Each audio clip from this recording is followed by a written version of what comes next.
The Kardashians are quintessential Cali girls who have built an empire that has taken them all over the world. Like the famous cities they visit for work, their brand is industry-driven and instantly recognizable. And in an increasingly urbanized global community, it's not a stretch to wonder, if the Kardashians were a city, which city would they be? Why might we wonder this? First of all, we live in a media landscape driven to engage us by customizing everything in the world to our own self-concepts, thus cultivating excitement around even disparate connections. Think of the BuzzFeed quiz craze. There's something thrilling about overlaying one familiar concept with another bigger one. Said simply, it feels good to create connections. If you were a city, what city would you be? I'll go with London for now because it looks kind of rainy and dreary, but it's actually kind of nice sometimes. New York City. I think I would be Berlin because I can be very divisive, but in the end it all works out and I really like to party. Brooklyn. Why is that? Because it's gritty. It's multicultural. You get the truth out here. It's real. I mean, I think I have to just be truthful to who I am, and I would be LA. On the outside, you're like, it looks a little superficial, but then on the inside, you're like, I actually kind of like love this place. Yeah.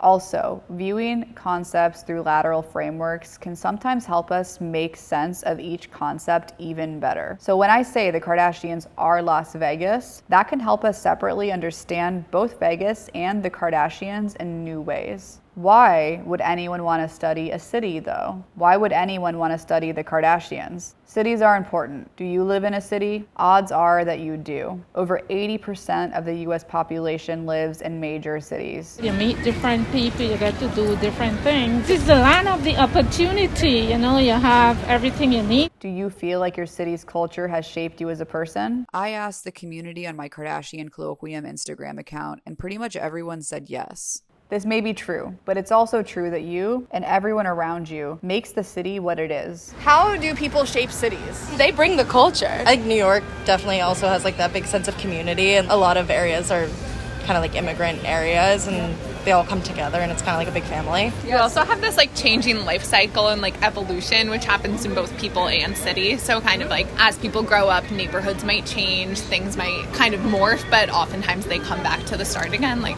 there's definitely an element of being full circle there. What we buy, what we eat, what we build, how we socialize, how we get around.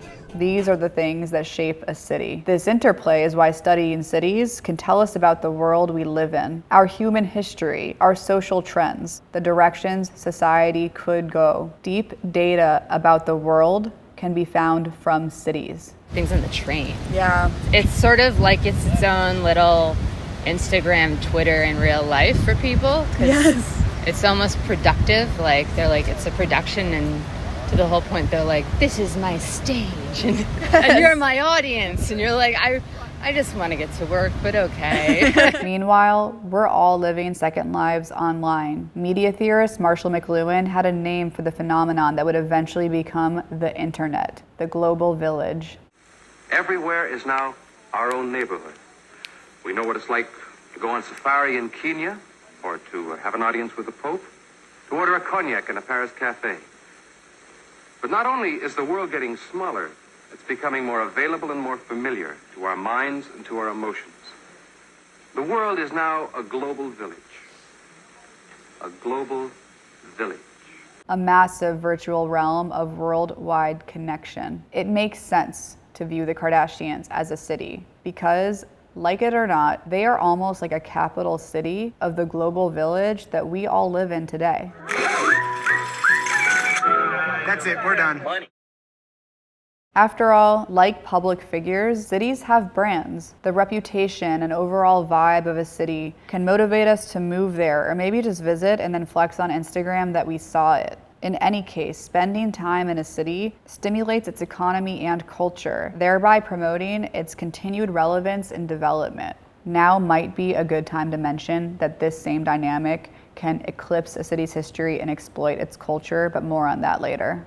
For the intro of their book, Eventful Cities, Greg Richards and Robert Palmer quote S. Zukin. In recent years, culture has taken on more meaning in cities. It now represents the ideas and practices, sites and symbols of what has been called the symbolic economy, i.e., the process through which wealth is created from cultural activities, including art, music, dance, crafts, museums, exhibitions, sports, and creative design in various fields.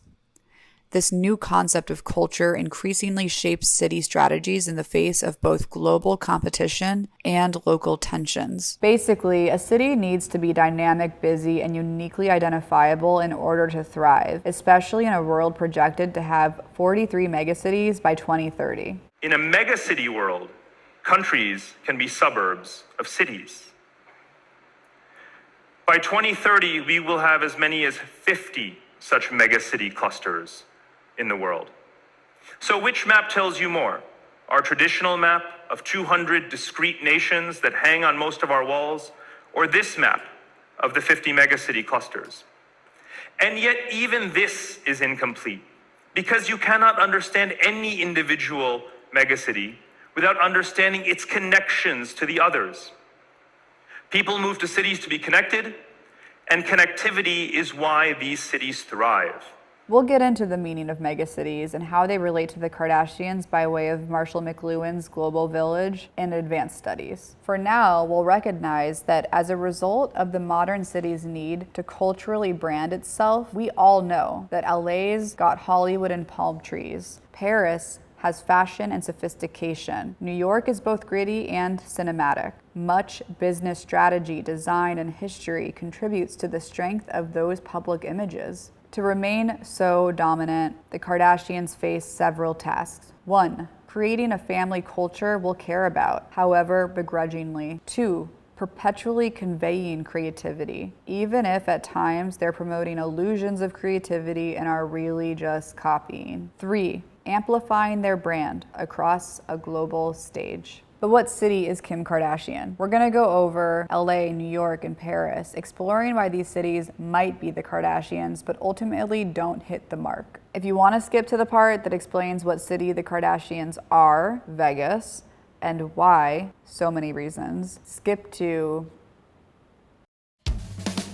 La La Land sure seems self-evident. Los Angeles, City of Angels, is also known to be the city of showbiz. As Dr. James Gregory wrote in his sweeping summary of California's history, first, with the advent of Hollywood as the international film capital in the 1920s. Then, with the addition of television studios in the 1950s, Southern California has exerted an enormous role in the production of popular entertainment and the consequent shaping of consumer values. The young city and the young industry were a perfect match, each thriving on artifice and invention, both products of an era that was rapidly democratizing the pleasures of consumerism. It is all postmodern.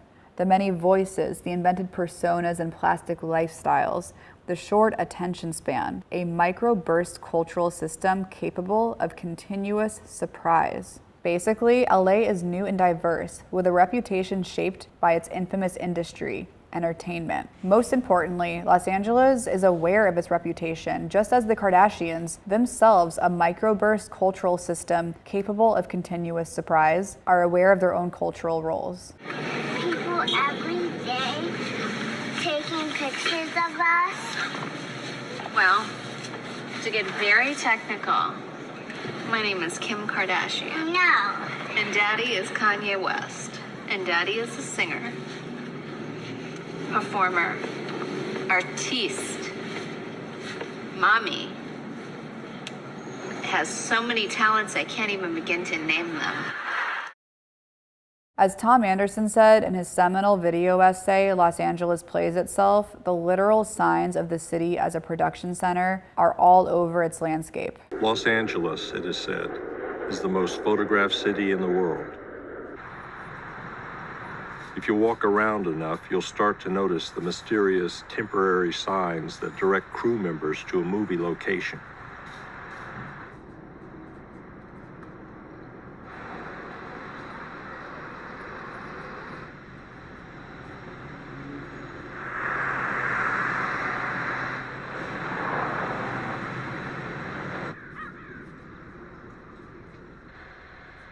If you walk through the right neighborhoods, you'll see the long rows of white trucks that mark and fence off a location shoot.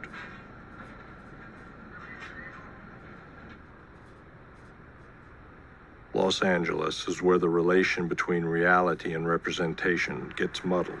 Of course, this is the city that reared reality television. I have like Granny 900 underwear on. Is this chicken what I have, or is this fish? I don't know. What is Walmart? Enter Kim Kardashian, who came up under the shadow of tabloid princess and simple life reality star Paris Hilton. Here. This is my husband. Come on, baby. You gotta take a picture of me. Here. Let's pick it up, man. Get his face. You ready? Let it come out, good? Yeah. Hilton was huge, especially between 2003 to 2007. Audiences were already being acclimatized to her Beverly Hills affect and aesthetic thanks to a popular cinematic archetype, the underestimated California blonde. I don't need backups. I'm going to Harvard. Paris Hilton doesn't perfectly fit the bill. These protagonists were characterized as being chipper, eager, inclusive, while Hilton's image in the early 2000s celebrated a mean girl sensibility that today would be considered problematic. Lindsay's movie bomb. What's her name? Who's movie bomb? Fire Crotch's movie bomb. Get in the car and I'll follow you. Fire Crotch. Fire Crotch movie. Fire. I got you. Babe, wait.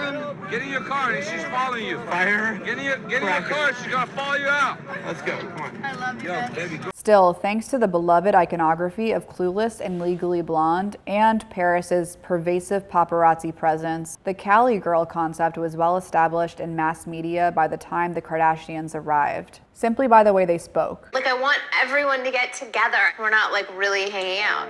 Like, what do you talk about? We are gonna get married one day. Like when? My mom is, like, all business all the time. We could tell the Kardashians fit a familiar fame mold. Can you describe, like, stereotypical California girl? You hear of, like, Valley Girl, where they have certain phrases like hella. I just think of, like, everyone's walking around in their bikinis all the time. And yet, though they were in many ways quintessentially Californian, the Kardashians represented a slightly different experience of LA. While Paris was the all-American old money heiress who divided her time between LA and New York, the Kardashians possessed darker complexions than other pop icons of the time, and as wealthy half-Armenians, they were new money, a still relatively stigmatized concept. And her mother married Bart Bass. The man was all new money and models. Her husband had struck gold someplace out west, and she was what Mother called new money. Though immensely privileged, being slightly outside of the elite is what would enable the Kardashians in their earlier years to feel more accessible to the masses. After all, Robert Kardashian Sr. was the grandson of a garbage man turned small business owner. This story of survival speaks to one common of many residents of Southern California, which has one of the largest populations of Armenians in the country, many of whom were fleeing various conflicts and even genocide in their home country. Well, I'm Armenian, but I was born here. Oh, what's the Armenian community like in LA? They keep their connection, even though they live here, I was born here and stuff, but they still, keep their Armenian inside of them, even though they're Americanized and they can be Americanized too, but they still know that they're Armenian. In a paper all about the auspicious Armenian presence in California, Dr. Daniel Fitante wrote, by World War I, 66,000 Armenians had relocated to the U.S. By the Second World War, the central node of Armenian diasporic activity would shift rapidly throughout Los Angeles, Pasadena, Boyle Heights, Montebello, Hollywood, and, most notably, Glendale. It's a known thing. Since the gold rush, California has been a destination for newcomers who believed in the American dream. For many Armenians, LA specifically represented that dream. In fact, the American dream is the subtext of the entire Kardashian brand. From glamour labor, a term coined by Dr. Elizabeth Wissinger. So she, I claim, is a glamour laborer extraordinaire who tirelessly works on her body and image and has no patience for those who do not. She is the daughter of a self-made man descended from immigrants, and her idea that one must work to get what one can get in life is kind of another version of the American dream. To Kim's trajectory as Paris Hilton's underdog turned icon, many of Kim's narratives call to mind the American dream mythology, which has been sold to all of us since the inception of the United States. James Truslow Adams coined the term American dream in his 1931 book, The Epic of America. And he said the American dream is a dream of a land in which life should be better and richer and fuller for everyone, with opportunity for each according to ability or achievement. It is not a dream of motor cars and high wages merely, but a dream of social order in which each man and each woman shall be able to attain to the fullest stature of which they are innately capable and be recognized by others for what they are, regardless of the fortuitous circumstances of birth or position.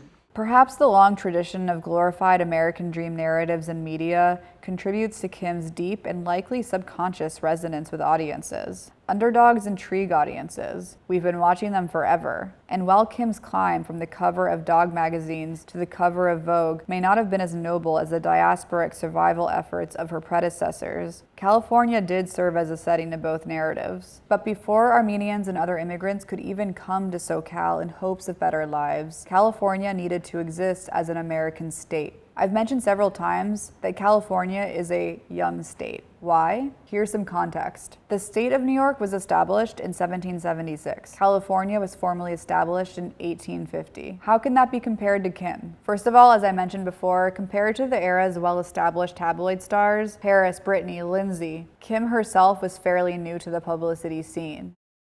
Plus, Cali's gone through phases, much like a certain someone we know. How did it grow so fast, though? Business booms. California's phases were perpetuated by discoveries of new resources, development of new modes of transport, and explosion of new industries. The famous gold rush, to mining, to farming, to, once the famous railroad was established, tourism. Tourism was a really big factor for Southern California. The elite of the era were regularly vacationing in Europe. The establishment of a railroad enabled people with less money to more easily visit new places. Thus, SoCal began to play up its Mediterranean-like climate, build Spanish-style buildings, and brand itself as a middle-class alternative for travelers who could not afford Europe. Early on, SoCal mastered the art of mass appeal through commodification of culture, much in the way the Kardashians eventually would. That dynamic gets even deeper once we move on to our ponderings of Paris, France, but more on that later.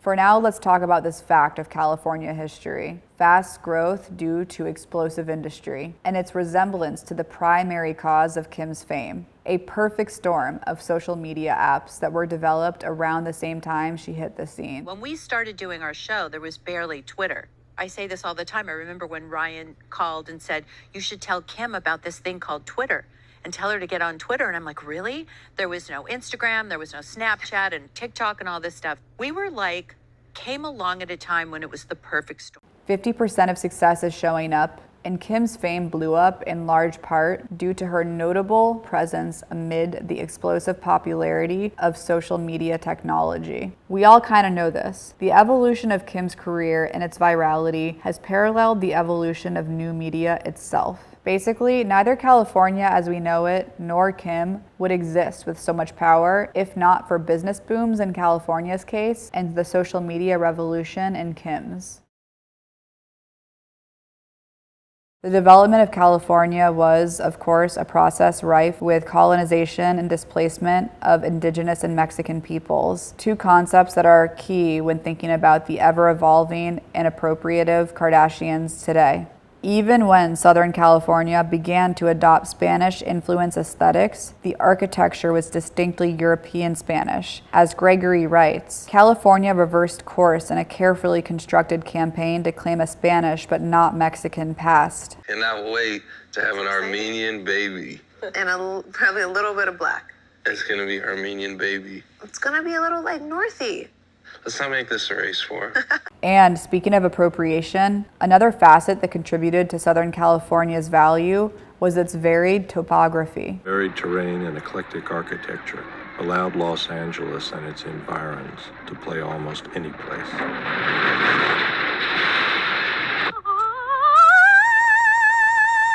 Lake Arrowhead, 78 miles from downtown Los Angeles, could play Switzerland. And Calabasas in the San Fernando Valley could play the Valley of Ling in China after MGM excavated some rice paddies.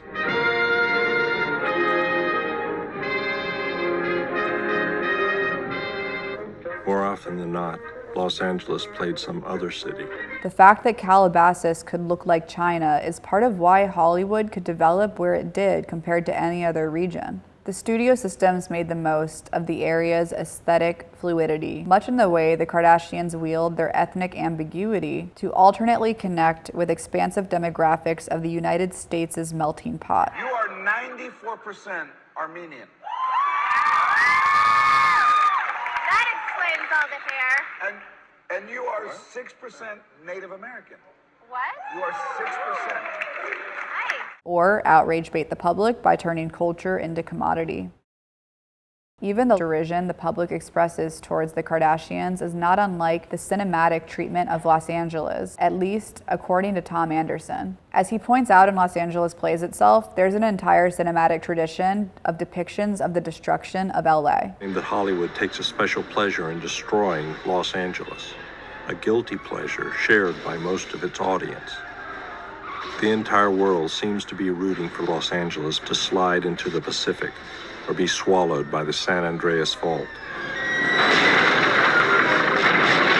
Come on! No, guys. Come on, baby. I really have a bad feeling about this.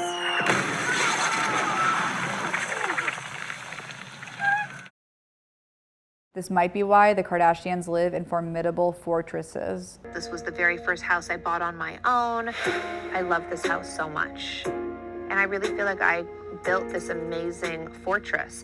Perfectly aligning with Mike Davis's entire chapter in City of Quartz, Fortress LA. The very rich are yearning for high-tech castles where gates and walls alone will not suffice. As in the case of Beverly Hills or Bel Air homeowners, the house itself is redesigned to incorporate sophisticated, sometimes far-fetched, security functions, an overriding but discreet goal of the current mansionizing mania on the west side of Los Angeles. For instance, tearing down $3 million houses to build $30 million mansions is the search for absolute security.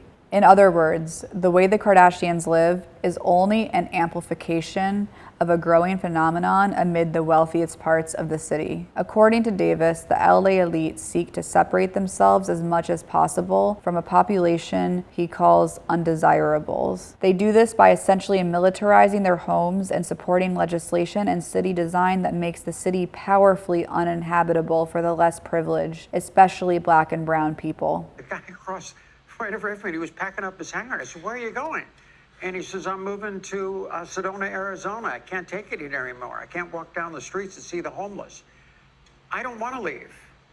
Okay, either I stay and fight or I get out of here. Chloe's right. LA is becoming a fortress city. A few final points. LA is a city made up of villages. It's not a city that's spread outward from a center as motorized transportation supplanted walking, but a series of villages that grew together, linked from the beginning by railways and then motor roads. The villages became neighborhoods and their boundaries blurred, but they remain separate provinces. Just as the Kardashians are an empire made up of individual brands. A known problem in LA is its smog. Smog is the reason you have such beautiful sunsets. They say the smog's the reason we have such beautiful sunsets. And yet some say one of the most concerning things about the city is partly the cause of its beyond beautiful sunsets. The Kardashians might pollute the culture, but they're watchable, memorable, and beautiful. Overall, the Kardashians seem to share some traits with California history itself, and their widespread postmodern lifestyle is aligned with the infrastructure of the city. The Kardashians are certainly quintessential Californians, but what does it mean that their name now surpasses their home state? They're famous from coast to coast and beyond. It almost makes you wonder how they would fare in a city widely considered to be LA's opposite, the city that never sleeps, the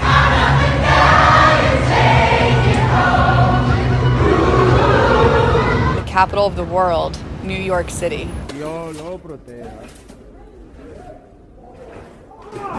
Picture the Kardashians strutting the streets of New York. It's already kind of awkward. But imagine they'd grown up as Manhattan City kids. Would they have the personalities they're known for now? Would they have the show? Would any of us even pay attention at all? This part will be brief. Maybe we'll go into it in an advanced studies video. It'll be brief because the answer is no. What would happen if the Kardashians tried to do their show in New York instead of California? It'd be too dirty for them. They wouldn't be able to drive around. They would need to take the subway. It's just the streets and the traffic, and I just feel like it'd be too much. They wouldn't be able to handle it.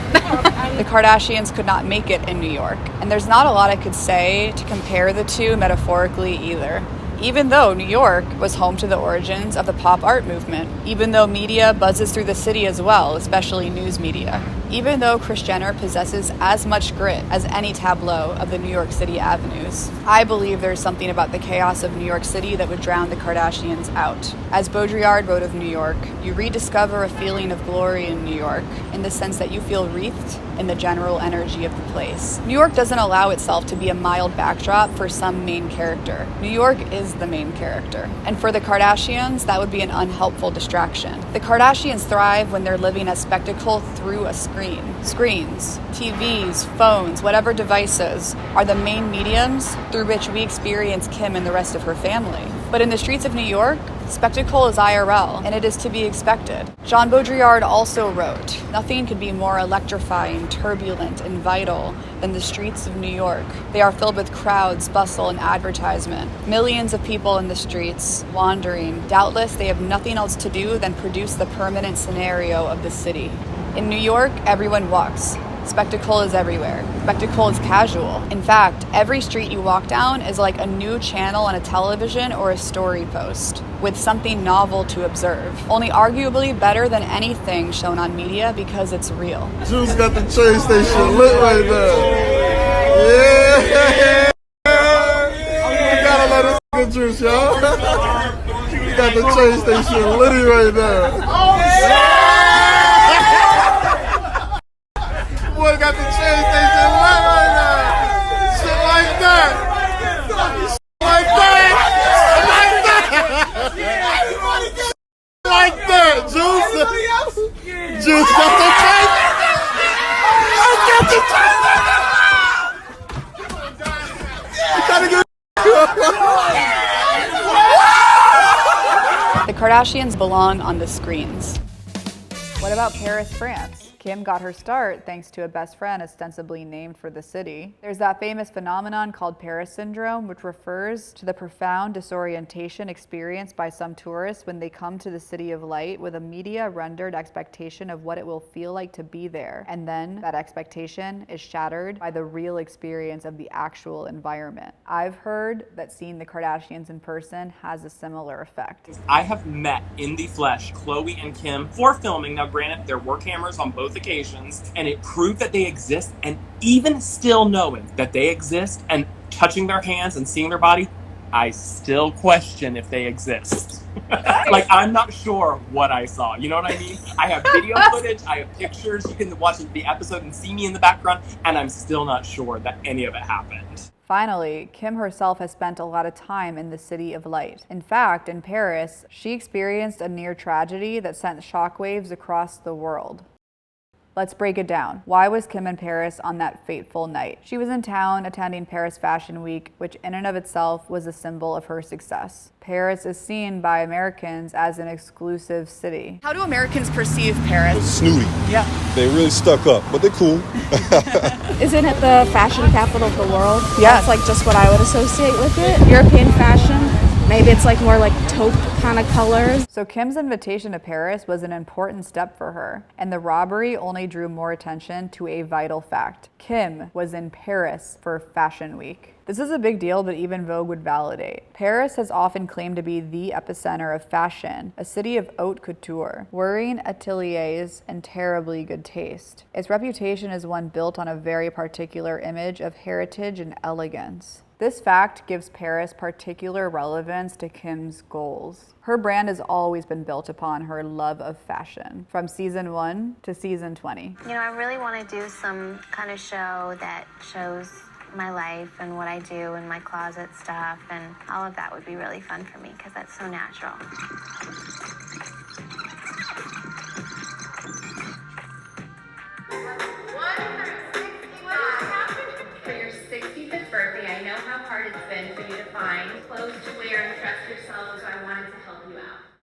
To be invited to Paris Fashion Week is a high fashion, high honor, validating Kim's journey from gaudy boutique owner to Fashion Week's most fanciful guest. It was not only that the great lady could be a Parisienne, but a courtesan could, a fashion professional, even a poor little grisette could. Anyone who aspired to become a Parisian could hope to do so. I'm not saying that the robbery was staged, but I am saying that experiencing a scandal while in town contributes to the mythology of her journey, stamping fashion definitively onto her brand and its in-progress history. Fashion historian Valerie Steele observes in her book, Paris, Capital of Fashion, the history of fashion blurs inextricably into myth and legend. Kim's relationship with Paris has now become one of myth and legend. One side note worth making is France's fashion history, which can be traced to its aesthetically decadent monarchies, opulence which, according to the culture trip, fueled the French Revolution. The concept of class rage stoked by the showy excess of the ruling class can't help but make me think of the infamous private island debacle amid already mounting pandemic-perpetuated disillusionment. But now for my main point. In the early 20th century, haute couture began to populate Paris. Paris has the edge now, not just because of fashion, art, etc., but because of these luxury houses and luxury conglomerates. The biggest ones, like the LVMH and the Kering, are established in Paris with these luxury companies like Chanel and Hermes. The Italians are definitely second. The Americans are way behind in terms of getting a handle on making a luxury conglomerate, because fashion goes up and down, but there's more of a long-term sell-through for luxury. And I think a lot of these companies have really planted their flag on the idea of heritage, luxury, where history continues with us. The same way fashion houses came to define the emergent fashion city of Paris, so have they validated Kim's emergent image in high fashion. Kim, of course, has worn both Dior and Chanel, two headlining Parisian houses, but Givenchy has long been her go-to. And as Richard Dyer wrote in Stars, female celebrities who present their images with connotations of high society, European taste, and exclusiveness promote the notion of woman as spectacle. This notion is why when we think of stars, we tend to think of beautiful women. And these celebrated women thrive most as figures of conspicuous consumption, which is to say, the way that the wealthy display the fact that they are wealthy. In a society that regards wealth to be a virtue, if not a divine right for a select few, it makes sense that an expensive aesthetic is vital to the development and validation of a star's image. It also drives the point home that women are commodities in a man's money game, but that's another story. We all know that Kim hustled to elevate her image into one upscale enough that she could become a star of a more respected right. Kanye's eventual entrance into her life accelerated this ascension. But in her businesses too, Kim famously climbed a fashion ladder. From brick and mortar Dash stores to QVC to Sears, eventually launching her own shapewear, makeup, and fragrance lines. Now, Skims is worth $1.6 billion and was recently aligned with Team USA in the 2021 Olympics.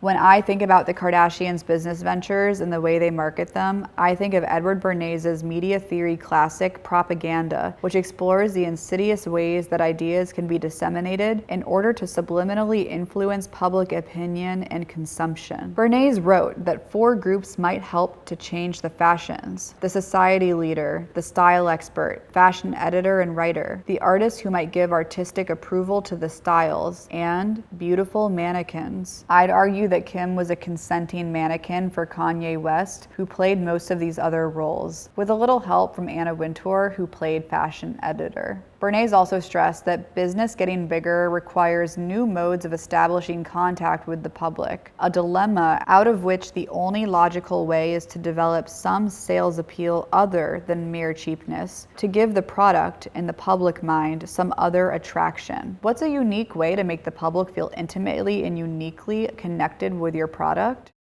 A TV show, perhaps? That's it. We're done. The Kardashians are able to communicate much of the essence of their brand through an extended, elaborate commercial, their reality show. When someone buys a Skims item, which in and of itself is meaningless fabric cut into a particular shape, they think at some level they are buying a slice of that life. The brand is entirely the meaning we're meant to ascribe to the fabric. As John Berger writes in Ways of Seeing, publicity is never a celebration of pleasure in itself. Publicity is always about the future buyer. It offers him an image of himself made glamorous by the product or opportunity it is trying to sell. Its promise is not of pleasure but of happiness. Happiness as judged from the outside by others. The happiness of being envied is glamour. Here's the problem, though. The Kardashians seek to project wealth and quality, but also relatable Cali Girls silliness. Sisters who fake wrestle and banter with goofy abandon and started off as sidekicks to the it girls of earlier eras. Those sisters also happen to go to Paris Fashion Week. How can those two images be reconciled? I so badly want to embarrass Kendall and scream and jump up and down, but it's not that kind of environment, so I have to contain myself and just be very proper and just be proud of her. Bernays has more thoughts. Big business studies every move which may express its true personality. It seeks to tell the public the quality of the goods or services it has to offer. A store which seeks a large sales volume and cheap goods will preach prices day in and day out, concentrating its whole appeal on the ways it can save money for its clients. But a store seeking a high margin of profit on individual sales would try to associate itself with the distinguished and the elegant. Let's ponder this. What is the true personality of the Kardashian big business? Though their prices have been rising, a Skims bra doesn't cost much more than a Victoria's Secret bra. Though the Kardashians market their products using high-end imagery and styles, the prices are not dramatically exclusionary. Why? The Kardashians perpetually find a way to straddle high and low culture. One way they do this is by establishing a presence in Paris so that we trust in some kind of haute influence on their products. We learned, after all, by watching her in the show, that Kim has evolved in part due to her exposure to such a high-end environment. She's our liaison to an insular world. Using her special access pass to Paris, she comes back to her primary fan base in the American middle class to share with all of us what she's learned. Kim can't ever fully immerse herself in that highbrow world. We like to scoff that it's because they'd never accept her, but the truth is Kim's brand needs to remain accessible so that the rest of us can consume her content and buy her products. It's Kim's mass appeal that enables her to laugh her way to the bank. In other words, the Kardashians intentionally sprinkled the upscale into their products, while also intentionally keeping everything they sell relatively mall-friendly. Kim Kardashian could never be Paris, but she doesn't want to be. She's served best by being a bridge to Paris. So what's left? Kim's not New York nor Paris, and she isn't even her home domain, LA. Well, what's the city that contains all of these cities? Sin City, where Kim used to celebrate every birthday, where bright lights, camp architecture, and an experience economy mesmerizes us. All the while, our bank balances drain. What do you like about Vegas? You can drink out here without anybody tripping on you. To party it up, get your drink on. Yeah. We used to go here before having kids, and now it's like our time since having kids. Gambling, yeah, fun, making money. I want a boyfriend, and I think there's lots of men here. Being yourself. I love the 24-hour scene. Las Vegas is a great city. It's not just about the money and the gambling. There's great people out here. Look at this. It's so different. Texas does not have this. The art. But the art is great. The art is Vegas is all about a party. It's all about fun, fun, fun. The hotels are really nice. You'll see some of everything here. Entertainment. You'll see the rich and like me. and then some that's not so fortunate. World-renowned architect Stefan has written that the political economy of Las Vegas's development has reflected America as a whole. I agree. My belief that the Kardashians serve as the perfect prism for thinking about today's new media-driven world is the reason why I'm making the video you're watching right now. They overwhelm us with ever-changing images of themselves. They provide vicarious experiences of luxury and sometimes relatable interpersonal drama on their reality show, and they promote addictive uses of social media and cosmetic surgery. I love sometimes selfies in the mirror, but I think everyone needs to take like 20 selfies to get the perfect one. I mean, it's not just like, you can't just take one and that's it and you post it. And yet, like Vegas, love or hate them, they often come through with the fun. Let's go to Vegas and have a huge party. I'm not sure why we're going to Vegas, but I'll take any opportunity to go hang out with my girls. According to Stefan Al's masterful study of Vegas, The Strip, the architecture of the American dream. Vegas has its own history of architectural phases.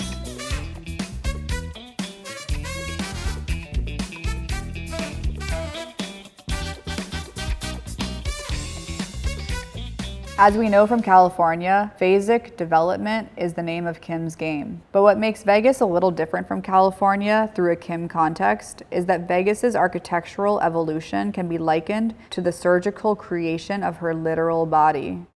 Kim's entire body has been an architectural project unto itself. Her body tells stories of Black appropriation, formulas of symmetry, technological advancement, and sheer spectacle. It outrages us, titillates us, and sells to us. We watch it to see how it'll transform next. Just as Kim's body defines her brand, the casinos of Vegas make the city what it is. And the world watches for what story the next massive Vegas development might tell. Virgin Hotels Las Vegas is celebrating its complete grand opening tonight. Sir Richard Branson, the founder of Virgin Group, kicking things off with the champagne toast and splash with some resort officials. This is all part of celebrating the full opening of Virgin Hotels Las Vegas, which was formerly the Hard Rock, first opened in March, and now look, there's a brand new day club and the party is just beginning. Unstoppable Weekend runs now through Sunday. I had the privilege of speaking with Stefan Al about his book, and we discussed the way some of its main concepts can be related to the Kardashians. The development of Vegas has always hinged on competition. You have more or less 20 different resorts, right? And they're all competing and they're offering fundamentally the same thing. They're offering rooms, they have a swimming pool, and they have gambling, and now increasingly other things too, like, celebrity chefs, Broadway shows. So how can they compete when they're all offering the same things? Well, architecture is a big part of that, right? It's the image that they're creating, being the newest with the mostest. So yeah, it was kind of a unique condition that really led to this very rapid turnover of imagery and styles. Right off the bat, I can't help but think about the way the Kardashians credit sisterly competition to much of their motivation.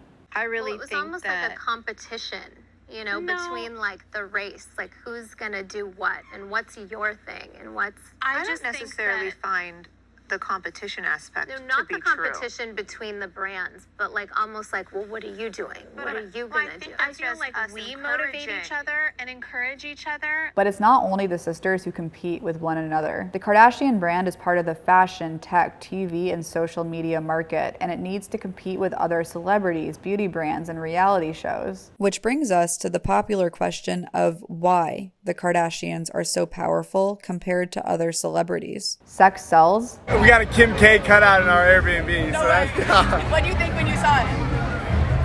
I liked it. I mean, she's attractive. It was a blessing to walk into the Airbnb and see her there. They're very designed. Yeah, it's an hourglass. Commodification of culture. They usurp Black culture in order to leverage it for their own financial achievement and gain. Scandal. If I could, I would make a sex tape and get my family, put my family on. Or is it strength in numbers? The family dynamic? Is it her constant reinvention? Or do they just give us something to talk about? Scott Disick is king. I like Scott Disick. He's also a fuck ass. My favorite is Kylie. Like, I feel like she's done a lot with her life and she's very young, but she gets so much hype for just being not herself.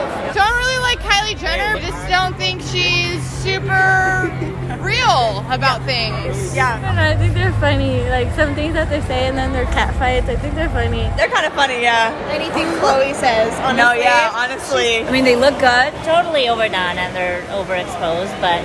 Khloe's a bad bitch. I would love her. It kind of changed the standards of beauty. So now the way women are perceived, you know, is much different. We're seeing that here in Vegas. They have something to do with that. They always just like try to do their best, but like they're not perfect like everyone else, you know? Kourtney's straightforward. I would kiss Kourtney Kardashian for a lollipop. Businesswomen, they all have a crazy business. They make something out of themselves. Listen, they make good business decisions. Like Kylie got made fun of her lips, but she made a whole like business out of it. Yeah, they're very well known, so it's easy for them to do that. You know, I don't like how they dating all of the rappers and actors and all of that stuff, but I mean, it's social media, it's pop culture, it's the thing to keep your name buzzing, I guess. Superficial, it's all about money and fake boobs. I don't like fake stuff. Sometimes it's all for a show. Yeah. I don't think it's very authentic at times. I mean, they put all of their stuff out there, so when they have certain situations, certain stuff I feel like it's staged. Man, f*** them. I'm out of here. What's your feeling? Well, I like them. Is it some combination of all of the above? Well, let's go back to that note about Vegas architecture. As they sought to stand out from one another, Vegas architects and developers seemed to understand that an extreme combination of novelty, variety, and commitment were what worked, culminating in an incredibly visual and varied strip that attracts over 42 million worldwide visitors a year. Just as the Kardashians give us something to talk about, Vegas gives us something to do. And they both look striking and ever-changing while doing it. Anytime a casino concept or a new Kardashian brand didn't work, it would fizzle out and a new idea would come in. As with the Kardashians in Vegas, competition bred novelty and innovation. And my job is to find those opportunities, you know, like Kimberly cupcakes. All the things we would do was so wild. Yeah. Well, you know, it's not like you could sing or dance.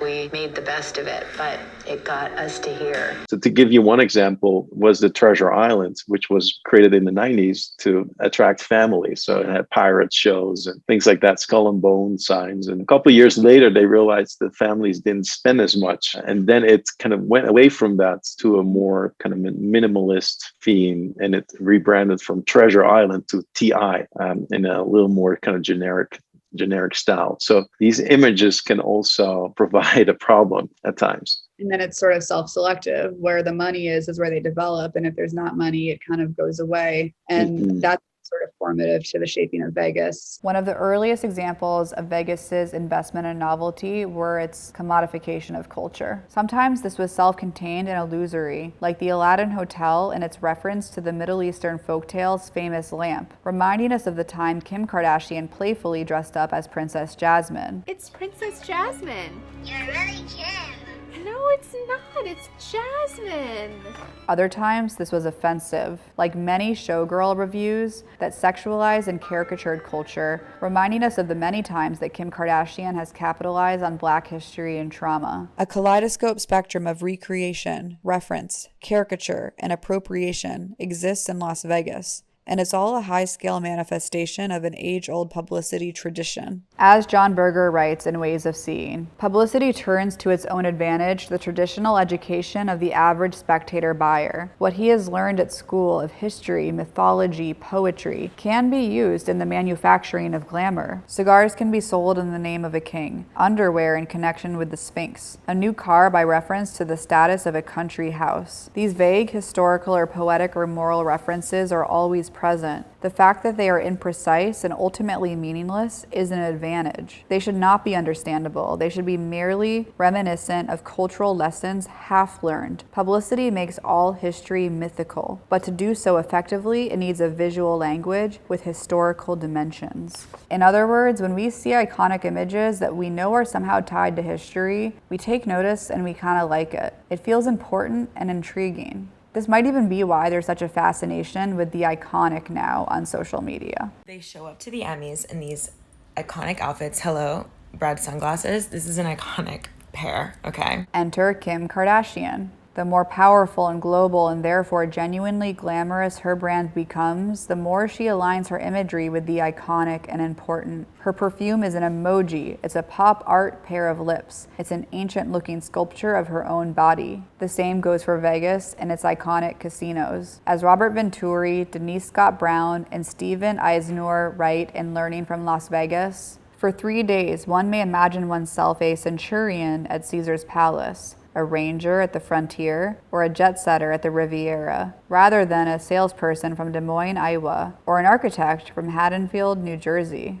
Playing pretend, proximity to glamour, drowning in dopamine. These are the things consumers crave. Such thriving competition, which in large part caused Vegas's speedy growth, ultimately created an experience economy. The casinos needed to offer fun gimmicks or to tell stories in order to stand out. So MGM Grand, for instance, built this kind of Wizard of Oz style resort with the Tin Man and, old Dorothy. And for a brief moment, everyone agreed that this is what we should be doing until they realized it didn't. And then they changed it up again. They innovated again. Kardashian show is like meticulously structured narratively, a rising arc and then a climax and then a falling action and then a lesson at the end. So there's something to that might be contributing to the huge appeal that Vegas has to all different kinds of people, story it tells. Yeah, I mean, they hired very capable people to do this storytelling. So for instance, for the Luxor, which was this pyramid, they hired science fiction authors, they hired kind of engineers to create this massive laser. So these were really professional teams that came together to create something that was quite innovative. In this case, it was for a long time the world's largest indoor atrium.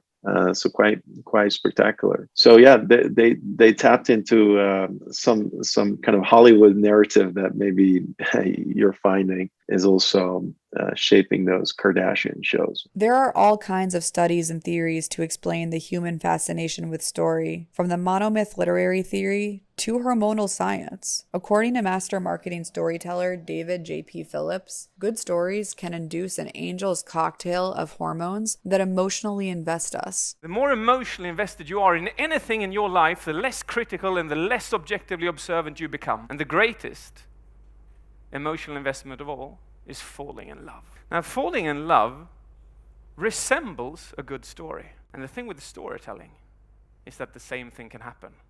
In stories, the same hormones and neurotransmitters can be released. Hormones like vasopressin, oxytocin, serotonin, dopamine, endorphins. Keeping Up with the Kardashians is a meticulously structured TV show that induces all of these mechanisms, while also following the hero's journey. But that's another deep dive. I'll prove it. So dopamine, this is what it looks like. And when you have that in your blood, these are the beautiful effects.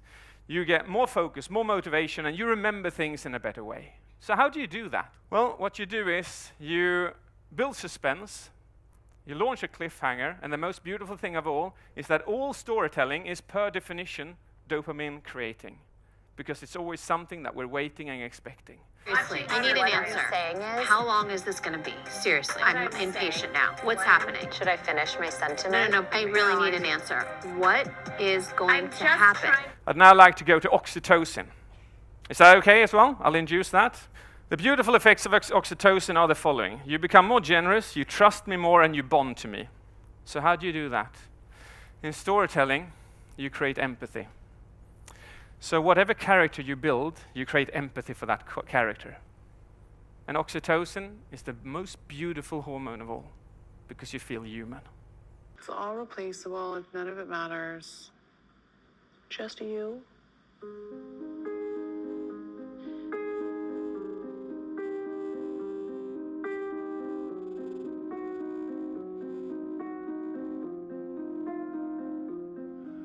I knew life would be alright, but who could have known it'd be this good?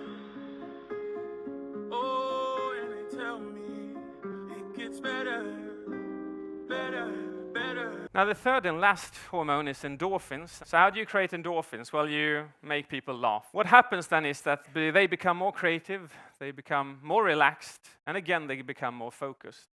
Kim, you're doing amazing, push this knee out. My diamond earring came off in the ocean and it's gone. Kim, there's people that are dying. We can identify dopamine, oxytocin, and endorphin triggers in every episode of the show. And not only does the family take us on this chemical roller coaster to invest us in their lives and products, but they round out every episode at the end with a moralizing message that makes life feel predictable and good again. Glad you're home, Kimmy. Glad I'm home too. Love you. I love you. Love you. Good night. This construction of a tension-release dynamic reminds me a little bit of what we will learn about the design of Vegas gambling machines from cultural anthropologist Natasha Dow Schull, but more on that later. I have one more thought on Stefan Al's description of the Vegas experience economy. Apple is, manufactures laptops. They could ship them to you, but still they have a physical footprint. The Apple store is very clean, minimalist aesthetic where you can interact with a genius, right? An Apple genius. Or think about Nike, right? Which has this really experiential store where you can pick up your sneakers, which you can also have shipped, but really they want you to come there and you can see all this latest technology and you can play basketball and do all these things that you cannot really do anywhere else. So it's about creating experiences. So with online shopping, it's harder for companies, brick and mortar retail to compete. So what we're seeing is that they try to really offer people exceptional experiences. And that is something that Las Vegas has done for a long time. The Kardashians have found a way to provide an experience economy through the screen on their show and with all of their social media content. Think about all the things that they do. They take us to their birthday parties, their vacations, their weddings, their photo shoots, their fashion shows. Then when Kim goes to the Met Ball or Khloe gets cheated on, it feels like it's happening to someone we know. That's fun.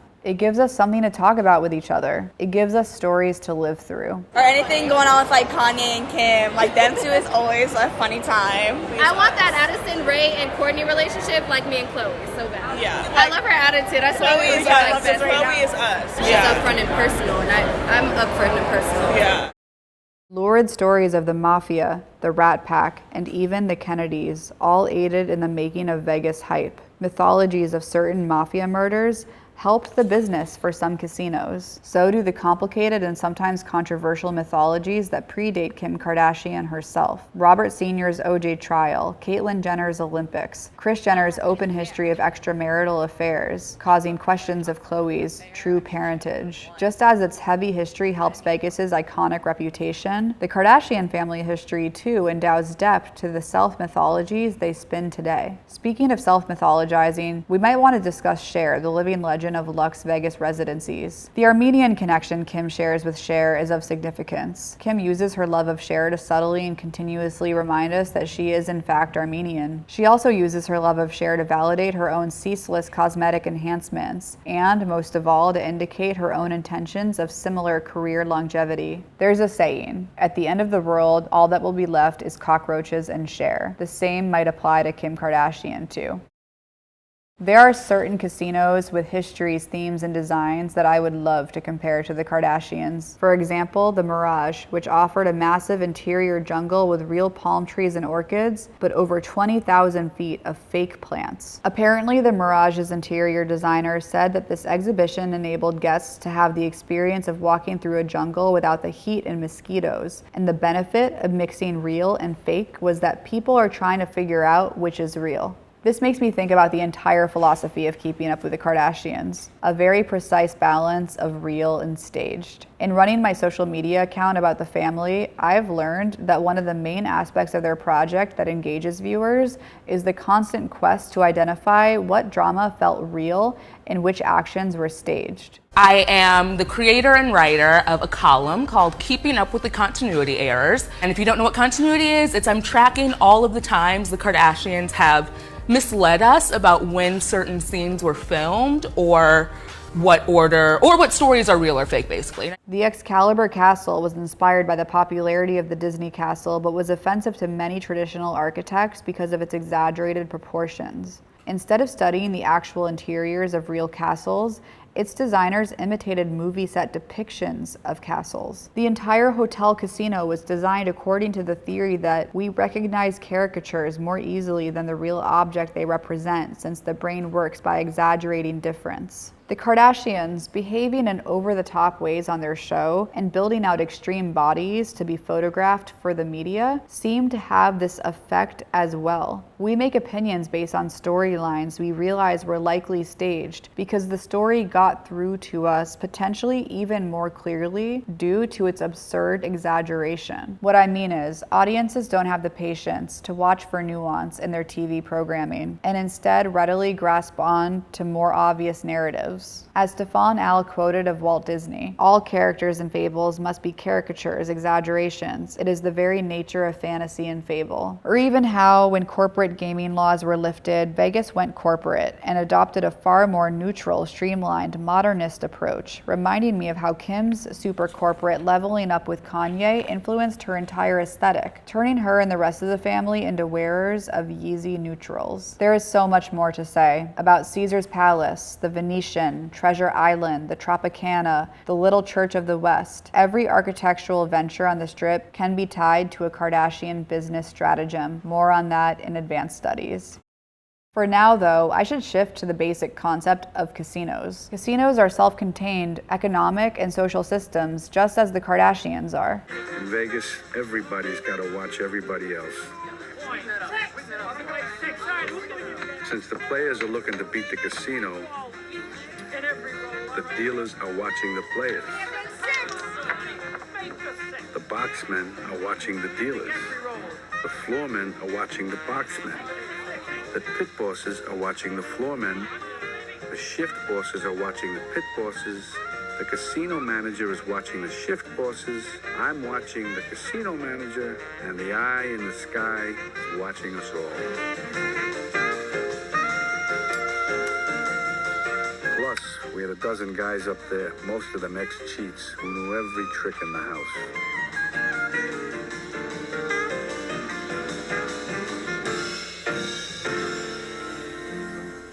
Casinos contain surveillance, just as the Kardashians engage in self-surveillance. They watch themselves, we watch them, they watch us watch them. And thanks to its flashing lights, epic design, and endless potential for fun, we sometimes forget that Vegas is, and has always been, structured around one fundamental goal: gambling. The reality of gambling as Vegas's baseline makes me think about another relationship between the Kardashians and casinos, which only builds on my point about surveillance. Tapping screens. What did you like about the casinos? I don't know, I think it's just funny sitting there and picking the little buttons and stuff. It's all dopamine. The Kardashians promote compulsive uses of social media and the drive for dopamine that comes with it, much in the way that gambling machines and casinos facilitate addiction. What the is up with your Wi-Fi? You have this big ass house and you can't afford a Wi-Fi box out here? It's not about affording, it's about radiation.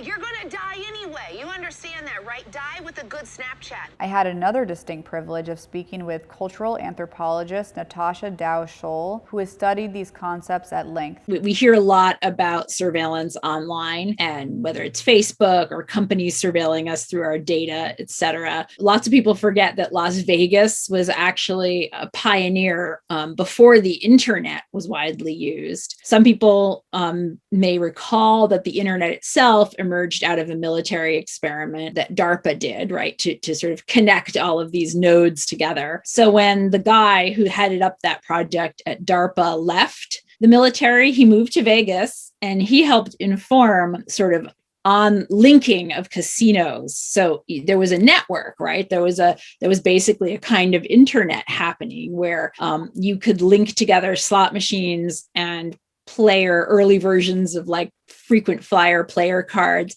across the whole city. And you'd know that that person had played there, and you could sort of track them across the city. Casinos also experimented with a lot of the sort of strategic marketing uses of data that we now see all the time happening, just sort of this tried and true method online, keeping track of and compiling people's behavioral preferences so that you can then market to them better and accelerate and intensify certain kinds of behaviors. So Vegas really is a model for this kind of surveillance culture, or what one scholar has called surveillance capitalism. I think the Kardashians exemplify it as well, right? They are always working and expressing themselves and living through screens that are shared and broadcast out. Because they live through the screens, they're getting that data somehow of how people are engaging with them, what images people respond most to, what engages people. I don't know what their real engineering is, but I have to assume that there's a lot of market research. There's a lot of use of data in building out their empire. Yeah, it's a kind of reinforcing loop of watching where it's not exactly a product you're consuming. You're consuming these images, but the images are also consuming you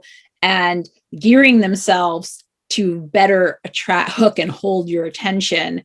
So your preferences for those images are shifting as you interact with them. So it's a very iterative, dynamic loop that is happening. And I agree with you that we can only assume that they've got actual engineers who are crunching these numbers and debriefing them, right, on how to better market, what direction to go in.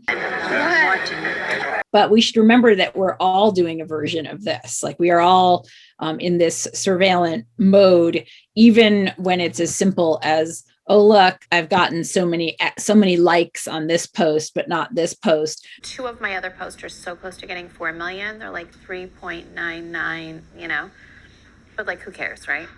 Yeah, they'll still get, that might attract more people to look at your page. Even people that say they hate the Kardashians will engage with content that was very much modeled by the Kardashians and feels familiar. And I don't know if it's that it's accepted or the norm, or they just have mastered great aesthetics. So then it kind of trickles down. If someone who even says they hate the Kardashians posts a picture where they're wearing makeup that looks very Kardashian-like, or their face has that symmetry, or they're wearing like an outfit or a pose that has been popularized by the Kardashians, that content tends to be engaged with more. Like selfies tend to be engaged with more, I think. The things that the Kardashians have modeled seem to get more engagement. And then I wonder if there's a theory we can make that reinforces their influence in a way, because people want those likes, and that positive reinforcement kind of keeps the cycle going. But that's an anecdotal theory. Back to the validated stuff. Dr. Schull raises an important point about the power team that is the Kardashians and the screens that show them. So the slot machine is its own kind of Skinner box. And as it happens, unsurprisingly, it is using the most potent, compelling reinforcement schedule that a Skinner box could have. In jargon, it's called intermittent variable ratio. And in non-jargon, it essentially means you don't know what you're getting and you don't know when. So it's uncertain. If pigeons knew that they were going to get water every 10 pulls, they'd pull 10 times, drink the water, and leave and put it out of their mind. But when you don't know when the water or the treat or the jackpot is coming down out of the hopper, it's much more compelling, and it actually blots out everything else around us, and you just stay there pulling the lever. You can say the same thing about social media, and especially these kinds of Kardashian-like accounts, right? Where famous people are, you could say, on an intermittent variable ratio schedule, they are plopping out into the world, updates about themselves, and you don't know what's going to hit and what's going to land and what's going to produce that kind of jackpot excitement in you. And so you're always checking. You're very sort of aware of it and checking, but you're sort of scrolling, looking for jackpot, little jackpots, big jackpots. These screens are all, they pull us over and attract us. And then the ways that they hold us to keep sitting there in front of them, pressing and pulling, is this kind of uncertainty and this randomness. Obviously, some of the randomness is a natural feature of the world out there, whether it's chance or the stock market or when the Kardashians happen to post something, but there's a lot of it that's engineered. You can really point to the many, many ways that these screen interfaces, like slot machines, are engineered to keep you there. This comment about social media content being on an intermittent variable ratio schedule can't help but make me think of the recent online anticipation of Kylie's pregnancy announcement, its initial leak. I just found out the other day that I have another one in the oven. The numerous false alarms, the increased online intrigue. Kylie's nail art is just like a French manicure, and it has been for a while. This pic was posted a week ago. This was from Friday. And this one's from 15 weeks ago. Being the detective that I am, you have to follow patterns. Kylie has a pattern of always changing her nails. This is not common for her, so there's a reason.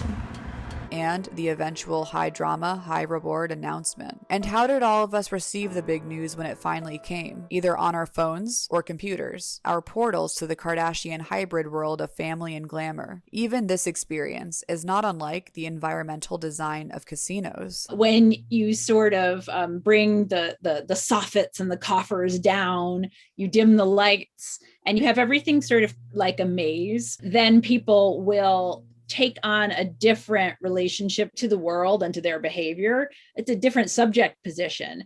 And it's a subject position where they want to, and these are the words of casino designer, they want to seek a private sanctuary. The slot machine becomes that sanctuary where you're sort of cozying up in the corner, where you feel safe and protected in your little nest. And this is what addicts of slot machines want. So in a way, the whole architecture of slot machine gambling caters to the addicts in all of us. And there is some zoning out that happens in the Kardashian equation as well, because we're all looking for some kind of escape, some sort of sanctuary or release that takes us out of ourselves. We sort of forget the worries of the world, and we are so compelled by this thing right in front of us that time stops, space stops. I mean, all of that may sound very extreme, but if you think about how we kind of cuddle up to our phones and go into these almost these little trances, right, where we're not thinking about the clock or our worries or even having to pee, right? We're in this zone. All in all, Dr. Dow Schull agrees that Vegas, and likely the Kardashians, are a prime prism for understanding America as a whole. Why Las Vegas? Why did I choose this place to look at this kind of addiction to media and screens? So it's both a model for America and what it is, and at the same time, it's an extreme, sort of an exemplar of our culture. And I think you can say the same about the Kardashians. They are at once, very wealthy, very beautiful, and famous, which is not what most people are. But yet we all kind of strive to follow them and watch what they're doing and to some degree imitate it. Given all of this, it's understandable why public opinion of the Kardashians often skews negative. This is the final point that unifies the Kardashians with Las Vegas, the divisiveness. I never truly embraced it. I always taken some distance because I'm also critical of it. There is a lot of waste. So I care a lot about environmental sustainability. I acknowledge there's lots of innovation in terms of the way they handle water in Las Vegas. Again, it's a big surprise. People don't expect that. I've been attacked from both sides in a way, from the people who dismiss Vegas. They say, why are you looking at Vegas? But also at people who embrace it and love it. And they say, oh, he doesn't really love Vegas. So it's a very controversial subject. That probably makes it more interesting to write about. Either you love it or hate it. Most people, they have this strong reaction to it. I'm sure you have the same issue, right?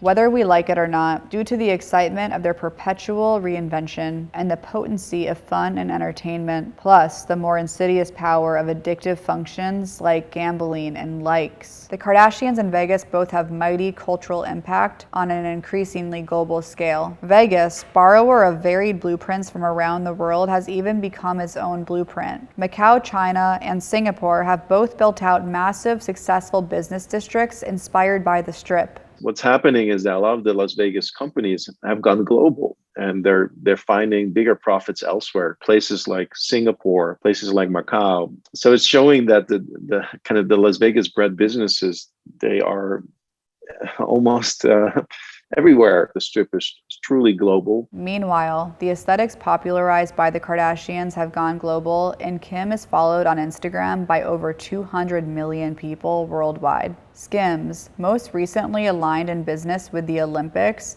is now worth over $1 billion. And almost everyone I spoke with on a Saturday night in Sin City had something to say about the family. What do you think people like or don't like about the Kardashians?